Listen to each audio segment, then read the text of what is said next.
Yo, welcome back to the channel. Good morning. Jokes, it's not morning. Right, we need to make sure we turn all of this off. We don't need any of this stuff going off because we're going to try something.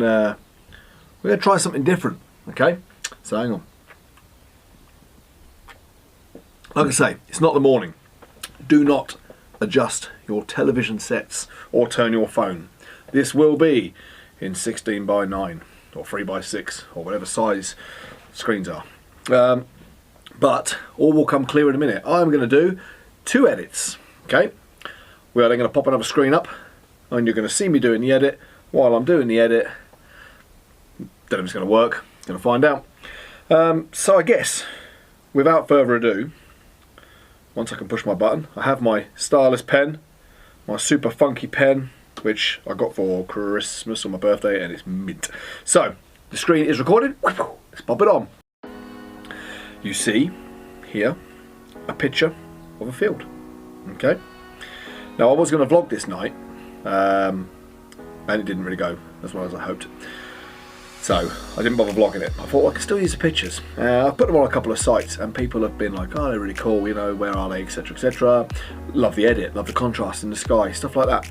So I was like, you know what, I'll do a little video because, as we know, I'll do it all on a mobile and I will show you how easy it is. I've touched on this subject before and I have got a few videos of little quick edits, but they're always quite fast.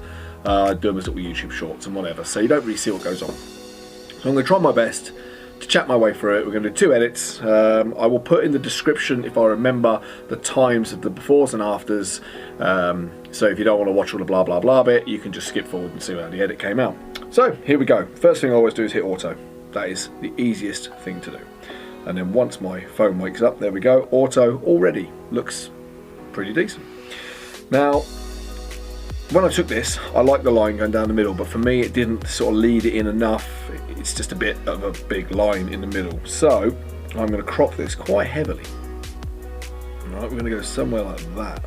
Maybe just bring that up a little bit more. So you've got the rule of thirds, so I can have the horizon on the top third, or I would have the horizon on sort of the lower third, depending on the crop. But I'm going to leave it up on the sort of, put the tree line on the third, I think. Just move it across a bit there. So we've got that line going in there. So that was that tool, nice and easy. Again, Lightroom on mobile is, I think it's about £4 a month, something like that, 450, maybe 350, to get the full version, which is worth getting because you get the removal tool, the radial filters, which we'll go through in a minute, stuff like that. So they are worth having. So I will sharpen this up a little bit, and then I'm going to go into effects, and I'm going to up the clarity to sort of really make all those sort of contrasts and whatnot come up in that grass at the front there. And then if we dehaze, that will bring the sky down so it starts to look a little bit moody. Alright, now as we know, I am slightly known for over edits. I do like editing and I do like the sort of making everything pop and come out more than it did out the camera. That's just my style. I don't do it with every picture. Some don't need a lot, some you can hit auto and it just sorts out a few shadows and stuff, but I like to sort of create a bit more sort of atmosphere with the shots, which you'll see more in the second one. This one I'm going to keep a little simpler.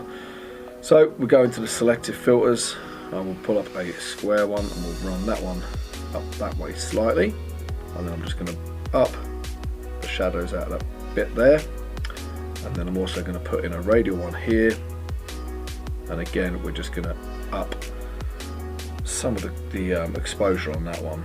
Just that line is nice and clear all the way through. I didn't want to make a dark line. I want this picture to tell a story. You know, you can imagine walking through those fields. Now, this shoot was actually done for a friend of mine who wanted me to photograph this field, and I was like, any field? They're like, no, a particular field. So I had to drive 16 miles to take a photo of this field, and I've took quite a few.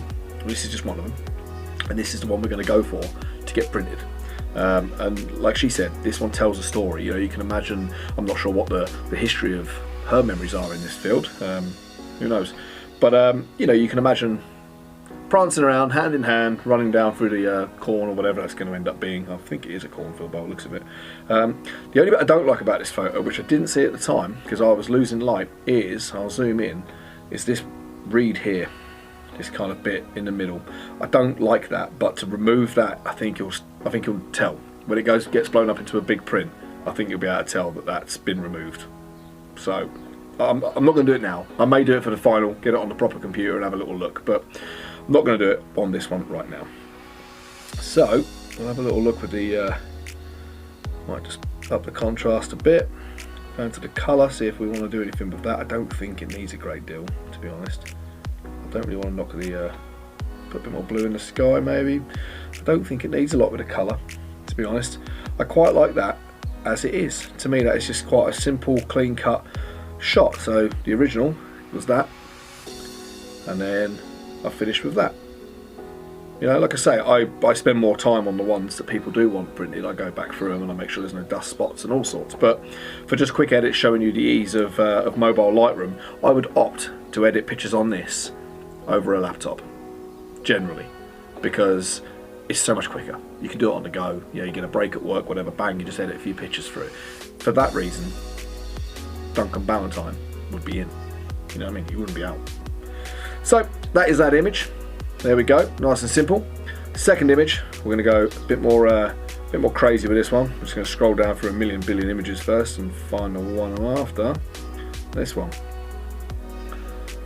Once it opens up, come on, wake up. There we go. So this one, the lonely tree up on the Wrekin. There is no Sunday sessions this week, by the way, so I'm starting early. It's not the morning. I don't know if I did say that because I started with good morning. It isn't. It is late afternoon, just to clarify that one.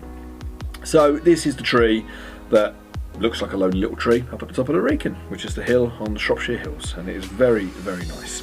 You may have seen this one on my media, you may not have. So first thing I'm going to do is I'm going to crop it. I'm going to make that the central point. That is the interest here. I may move it slightly to the left. Again, you get this whole rule of thirds again. It's not strict, you don't have to follow it. Not every single horizon's got to be 1/3 up or down. Portrait, for argument's sake, you do want the person reasonably central. Because if they're too far to the edge, then you've got too much kind of wasted space or something else to draw your eye away from what you're actually meant to be looking at. So you've got to be careful where you do place your subject. But for this one, we're going to leave it just off on the side here.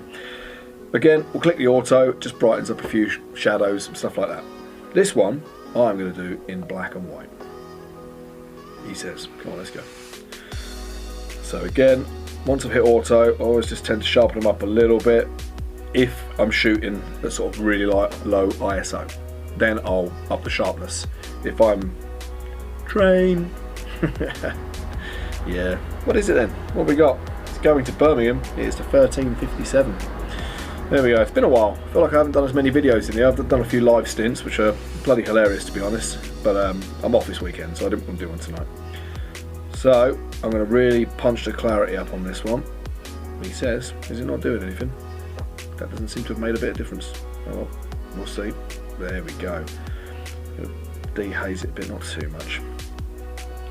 Bring the textures in. You see up in the top right, looks like a face. That got pointed out to me, so I've actually got another edit of this where up on the top, just sort of above the tree in the middle, looks like an eye almost, and you've got the nose and the mouth over on the other side. I actually have put an eye, one of my eyes, from a photo. I kind of double exposured that in, and so you can see the face, but it's really subtle. It looked quite cool. So we will, I think we'll probably lower the contrast on this one, to be fair. Darken it down a little bit. I'm going to put a bit of vignette in, just to sort of really make that look. I just want it moody. I like the odd moody shot. Again, it doesn't call for too much. If you can get your shots half decent out of the camera, you don't need to muck about too much. But I do really enjoy the editing side and the playing about. And you can, you know, the world is your oyster, as they say. You can do pretty much whatever you like. I don't want to. If you dehaze too much, you then just get too much sort of like glow around the tree. So I can't do the haze too much. The clarity is about it. And then from here, you can then send into other apps, you know, Photoshop and whatnot. So the mobile Lightroom is worth its weight in gold. I'm going to lighten that foreground up a bit. I think pop one of these little ones in, gradient filters, whatever they're called. We'll just light that up a little bit. Let's have a look through, see if we've got any imperfections. no dust spots thankfully. I've got a reasonably clean sensor, which is nice. Got the old rocket puffer. Eh? It's not a real one. Real one's like 25 quid. So get off. I'm paying 25 quid for something that blows air.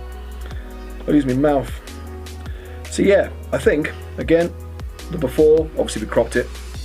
The before is nice, don't get me wrong. I'm not trying to necessarily make these better or worse. I won't make them worse. But this one I just wanted to sort of create a bit more of a moody kind of shot. But again, we can still always just go back and pop it into colour. Shots like this actually work if you do knock the clarity off. So you go quite soft. They can work quite well.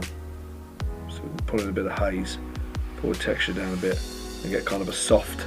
That's probably a bit too soft there, but just creates a softer field. So you know, it's all personal taste. You can go in and change colours of fields if you really want to. There's a lot you can do on mobile Lightroom. The removal tool, I might as well show you that real quick. So if we click the healing tool, zoom in on the screen. I don't know how big this is going to be actually. What we've got, there's my spot there. So if we just go in here and we just draw in the bits we want to get rid of, it's then going to try and pair it up with something that looks similar, which I think it's probably done an alright job. We'll wait for it, drum roll. You can lower down the opacity so it's you know, so it's not feathered, so to speak. And I think we're pretty good there. I'll just scrub out these last couple of bits there. Where's it taking that bit from? It's the only problem, it does tend to just grab it from anywhere random. So just bring that back down because it needs to be out of here. Come on, let's go. So not perfect because it's only a quick one, but there you go. That is a very quick removal tool. If we do it before, there you go. You've got the branch and the after. It is that simple. So mobile, I'm going to stop that now. Put myself back in the middle of the screen. There we go. So yeah, in all fairness, it's worth its weight in gold. Like I say, it's on the move. It's easy. You can just literally pull your phone out, you're on buses, whatever, and you can just edit your pictures, and it's all in the cloud as well. If you've got the subscription, it's all in the cloud, so you can then sort, you know, the same pictures are going to be wherever you store your photos. You can always pull them into Lightroom, do little quick edits, have a little tinker. It then saves them obviously as well in the cloud, so you've got your copy backed up on your phone or whatever, but then you can go back in the cloud, do different edits. Because I quite often, for the videos, because I'm always in a rush, and because I store everything on a phone, I tend to wait for the next train to go past before I carry on. 1402. Not sure which way that one went, to be honest. Get a bit of an echo in here, it's weird. But yeah, where was I going with that? Oh god damn it. I don't have to cut it. I like doing my stuff all in one go. Yes, because I'm always in a rush, I tend to sort of go out, do the vlogs, get the pictures, come home, edit them, done. End of the day, the videos are made. But then quite often I go back and re-edit for other media, for Instagram and Facebook and whatever, because I then find a way of tweaking the pictures to make them look a little bit better. But for the videos, I don't mind. The videos are more about the vlog and just to getting out and having a bit of fun and taking photos. The edits, I'm not too fussed if the pictures aren't pristine in the video, quite frankly. For me, it's getting them right. Certainly if it's for a customer, that's when I go back and get them spot on. For the prints and stuff like that, because you don't want to get something that looks alright on here and then you get it blown up like that and you find out it's covered in dust spots, which has happened to me on some shots I've got, long exposure especially. You know, they look okay on here, but it's hard to fine tune it, and if you've got fat fingers, then you definitely want a stylus pen. That is it. Okay, that is mobile Lightroom. Very easy, very simple, and honestly you can pretty much pull out the same edit that you can on the full version, bar the fact that it's not on a big screen or a monitor. But the actual, what it can do is very similar. So there you go. Hope you learned something. Go get Lightroom. Catch you later. Tea time.